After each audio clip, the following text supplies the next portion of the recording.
Fala pessoal, Isaac aqui. Neste vídeo vamos conversar sobre o trailer do filme Guerra dos Rohirrim.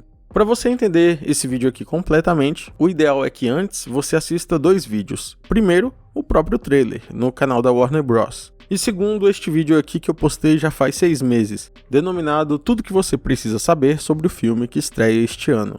Eu sugiro que vocês assistam ambos os vídeos primeiro, porque caso contrário, vocês podem não entender o contexto da maioria das coisas que acontecem no trailer. Por exemplo, quem é Helm Mão de Martelo? Quem é Freca? Quem é Wolf? Por que essa fortaleza que vemos Aragorn e companhia no segundo filme, chamada de Forte da Trombeta, é também conhecida como Abismo de Helm?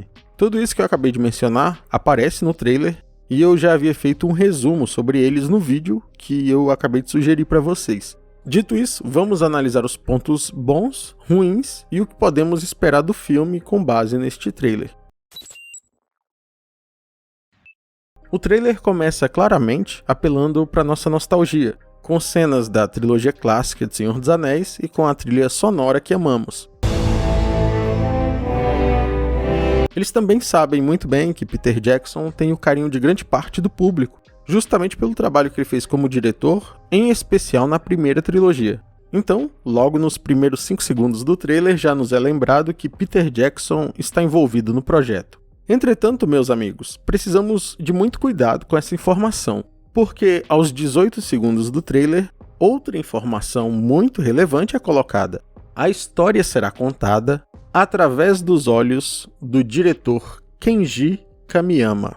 E o que isso significa? Que ao contrário dos filmes em que Peter Jackson era diretor, neste caso aqui, ele não está dirigindo ou participando diretamente da produção criativa do filme. Ele é tão somente um produtor executivo, e existem duas formas de olharmos para isso. Uma pessimista, de que Peter Jackson se vendeu e aceitou colocar o nome no projeto só por dinheiro, ou por uma perspectiva mais otimista, de que Peter Jackson entrou no projeto para melhorar o filme naquilo que estava a seu alcance. É nesta hipótese mais otimista que eu particularmente acredito, e não digo isso por paixão ou por achismo. Existem dois fatos concretos que me levam a crer nisso, e que eu vou mostrar para vocês agora. Primeiro, esse filme foi anunciado em junho de 2021 e está em produção há aproximadamente 3 anos. Durante quase todo o período, Peter Jackson estava fora do projeto. Apenas agora, no dia 11 de junho de 2024, cerca de 3 meses atrás, que ele entrou. E sabe o que aconteceu quando ele finalmente entrou no projeto? Vejam vocês mesmos. O anúncio dele na entrada do projeto veio com o anúncio de novas filmagens. O que isso nos leva a crer? Que Peter Jackson falou, tudo bem, eu entro, mas vamos incluir pelo menos isso aqui, ou pelo menos aquilo ali. Eu estou isentando Peter Jackson de qualquer responsabilidade? De jeito nenhum. O nome dele tá ali e ele concordou. Mas o cara simplesmente não é o diretor. E ele entrou no projeto já quase finalizado. Isso é um fato. Qualquer um pode checar isso. Sabe aquele ditado, ruim com ele, pior sem ele? Acho que isso se encaixa perfeitamente aqui. Mas, de novo, esse filme reflete a visão de Kenji Kamiyama. E não sou eu quem estou dizendo. O trailer literalmente nos diz isso. A história é através dos olhos do diretor Kenji Kamiyama. Eu fiz esse longo preâmbulo em relação ao Peter Jackson porque eu vi um monte de gente, principalmente em inglês no exterior, sentando o sarrafo no cara. Sendo que, como a gente acabou de ver, ele entrou no projeto quase no final. Mas cada um com a sua opinião, não sou advogado dele. Se querem crucificar o cara, tudo bem. Porém, na minha humilde opinião, ele entrou no projeto já na fase final e fez o que estava ao alcance dele para melhorar. E a prova disso é que ele exigiu novas filmagens. Mas vamos ao trailer. Nesta cena, vemos os protagonistas do filme. O rei Helm Mão de Martelo, do seu lado direito seus filhos Haleth e Hama, e do lado esquerdo sua filha, que nos livros não possui nome, mas no filme agora sabemos que ela vai se chamar Hera, ou Hera. Até aqui tudo bem, mas os problemas começam cedo. Nos livros, Freca é um governante local que pede ao rei Helm Mão de Martelo que permitisse que sua filha se casasse com o filho dele, chamado Wolf. A negociação acontece entre os governantes. No entanto, no trailer vemos que Wolf pede diretamente para Hera sua mão em casamento. Hera, daughter of Helm, I, Wolf, seek your hand in marriage. E logo em seguida, a própria Hera reclama que eles falam como se ela nem estivesse no ambiente. Our fathers speak as if I were not even in the room. Sim, isso acontece porque eram assim que as coisas ocorriam na época medieval. Os casamentos eram arranjados, em especial na realeza. Eu considero o casamento arranjado certo? Concordo com isso? Não, mas é como as coisas eram feitas. Infelizmente, o anacronismo está na moda ultimamente. Para quem não sabe o que esse termo significa, anacronismo é quando tratamos um acontecimento de maneira a situá-lo numa época distinta da original. Ocorre quando pessoas, eventos, costumes, pensamentos ou outras coisas que pertencem a uma determinada época são retratados em outra época. Em termos mais simples, o diretor aplica os valores de hoje em dia numa época medieval em que os costumes eram completamente diferentes. Muita gente não gosta de anacronismo, eu inclusive, porque a sociedade evoluiu, mas não devemos nos esquecer dos erros que foram cometidos e de como as coisas eram feitas justamente para não repetirmos esses erros. Não creio que o jeito certo seja fingir que as coisas não aconteciam da forma que aconteciam.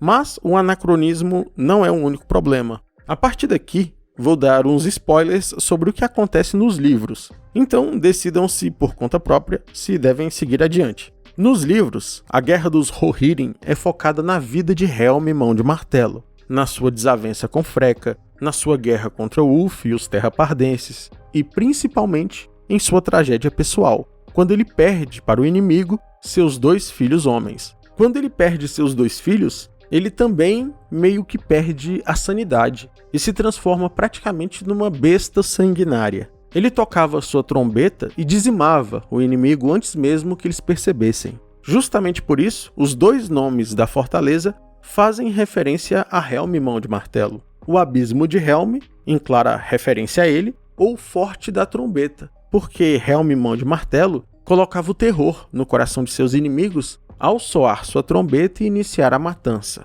Inclusive, seu espírito era tão determinado e sua força de vontade tão forte que mesmo após sua morte, seu espectro retornava para assombrar seus inimigos. Yes. The horn of Helm Hammerhand shall sound in the deep. One last time.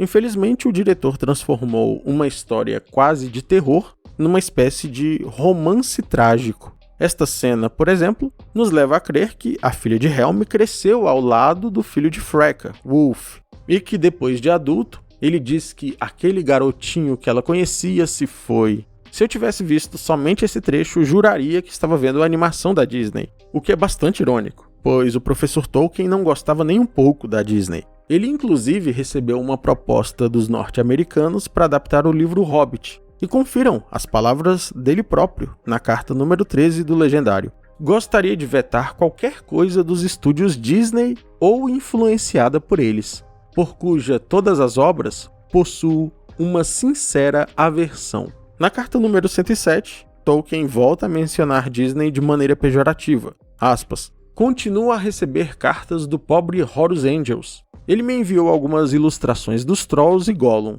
Temo serem muito disneyficadas para meu gosto. Aliás, eu tenho um vídeo aqui no canal focado somente nessa questão entre Tolkien e a Disney. Para quem quiser assistir, é esse vídeo que está na tela. Voltemos ao trailer. Temos 2 fanservices que não acontecem nos livros. Primeiro, temos uma referência às águias do Vala Manwë, com Hera entrando em contato com uma delas. Embora esse fanservice, como dito, não exista nos livros, ele pelo menos faz sentido. Agora o próximo não. O próximo não faz o menor sentido. Porque, lembram do Vigia na Água? Essa criatura que ataca Frodo quando eles estão tentando entrar em Minas Moria? Então, enquanto Hera era perseguida por um olifante, um ser muito parecido com o Vigia das Águas a salva. O que é estranho, pois essas criaturas são malignas. My joy. Agora, se tem uma cena que me incomodou bastante foi essa que ela escala umas montanhas de gelo, porque me lembraram muito a Galadriel da série. Qualquer semelhança com a série Anéis do Poder não pode ser considerada algo bom. Para finalizar, toma essa aí do nada. You think I am afraid of you? You should be. Tá bom. Vamos para a conclusão então. Qual a minha opinião sobre esse trailer e sobre o que esperar do filme? Olha, sendo bem sincero, minhas expectativas caíram bastante, mas ainda considero menos pior do que Anéis do Poder. Digo isso porque me parece que, de fato, as partes envolvendo Hera serão bastante desconexas dos livros e servirão mais para fanservice ou para passar alguma mensagem subliminar de empoderamento, algo assim. No entanto, no que diz respeito à guerra entre Helm e Mão de Martelo, Wolf e os Terrapardenses em geral, tenho a impressão de que a história de fundo permanecerá a mesma dos livros. Não dá para ter certeza ainda, mas, com base nas informações que temos até aqui, é nisso que eu acredito. Já em Anéis do Poder, nada se mantém fiel aos livros, nem a trama principal, nem a secundária, é um oceano profundo de fanfic. Por isso eu disse que considero que esse filme tem potencial para ser menos ruim, porque eu gostei do embate entre Helm e Freka, por exemplo, onde Helm ganha o apelido de Mão de Martelo. Portanto, acredito que se ignorarmos as partes inventadas, temos a chance de ver adaptadas coisas que realmente aconteceram. Afinal, foi anunciado que o filme terá mais de 2 horas. Inclusive, uma curiosidade, no trailer japonês, aparecem cenas adicionais que não saíram nem nos Estados Unidos nem aqui no Brasil. Cenas, inclusive, que incluem Saruman, o que é algo positivo, afinal, nos livros ele de fato aparece naquele período. É com base nisso que eu digo que temos a possibilidade real de ver Saruman recebendo a chave e se tornando o guardião oficial de Isengard pela primeira vez, os Haradrim e seus olifantes que deram a volta em Gondor e foram de barco e uniram forças aos Terrapardenses, os embates no Forte da Trombeta e, com sorte, Frealaf retomando Edoras, a capital de Rohan. Embora, lá no fundo, eu suspeite que isso não vai acontecer, e provavelmente irão retirar este feito de Frealaf e dá-lo, obviamente, a Hera. Mas, no geral, se ignorarmos as aventuras não canônicas da princesa da Disney Hera, creio que podemos nos divertir um pouco. Não é o ideal, concordo, mas, como dizem, melhor do que nada. Claro, melhor do que nada. Se bem que às vezes nada é melhor, né? Um salve ao novo membro do canal, Nível Valar, Daniel Rafael, e aos magos de fogo Anderson Erendilo, Saler Lourenço e Eduardo Góes. Muito obrigado pelo apoio ao canal, meus amigos, tamo junto! E com isso chegamos ao fim de mais um vídeo. Se você gostou, não deixe de se inscrever e deixar um gostei. Um abraço e até o próximo vídeo.